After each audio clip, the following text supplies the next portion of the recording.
A year ago, on the 11th of March 2024, the Institute for Government, with a bit of help from former Prime Ministers John Major and Gordon Brown, launched the conclusions of our Commission on the Centre of Government. Well, since then we've had a general election, a new Prime Minister, a whole new set of ministers and a new government, as well as a new Cabinet Secretary. So we thought it was time, 1 year on, to take a look at how things have been going.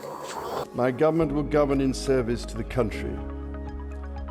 My government's legislative programme will be mission-led and based upon the principles of security, fairness and opportunity for all. Our first recommendation was that the government should set out its priorities at the start of its term and present them to Parliament in the form of a new modernised King's Speech. They didn't quite get there in time for the King's Speech, which was still a long list of legislation, but the Prime Minister has set out his plan for change, which includes missions and milestones that he says will guide the future of this government. That's a good thing, but the real test will be in the spending review in June, when we discover whether those priorities have really affected the critical spending decisions that the government will make.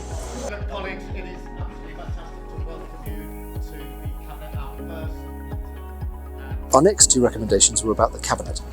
We said that the Prime Minister should appoint a small, senior executive cabinet to take the really important decisions about the programme for government and the spending review.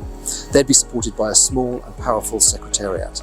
We don't think that's really happened yet, and the system for taking decisions in the centre is still too fragmented. We also thought the Prime Minister should appoint a First Secretary of State, someone to whom he could delegate the most important decisions that didn't demand his attention and who would help lead and run the civil service. That hasn't happened in name, but in practice it has, with Pat McFadden filling that role. We said there should be some big structural changes at the centre of government. We thought the Cabinet Office should be abolished. The Prime Minister should create a new department of the Prime Minister and Cabinet, and also a new department of the Civil Service. There have been some changes on that score. We know that the Cabinet Office is going to be slimmed down, there are voluntary redundancy programmes, and we expect more announcements on this soon. But so far, the Prime Minister hasn't yet taken our advice. We also said there should be a new statute for the civil service to improve accountability and to make it much clearer who actually runs the civil service.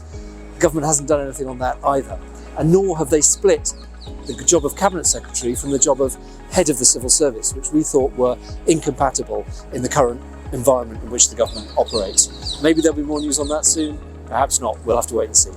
Our final recommendation was that the government's priorities should be reflected in a new shared strategy, performance and budgeting process owned collectively at the centre, not just in the Treasury.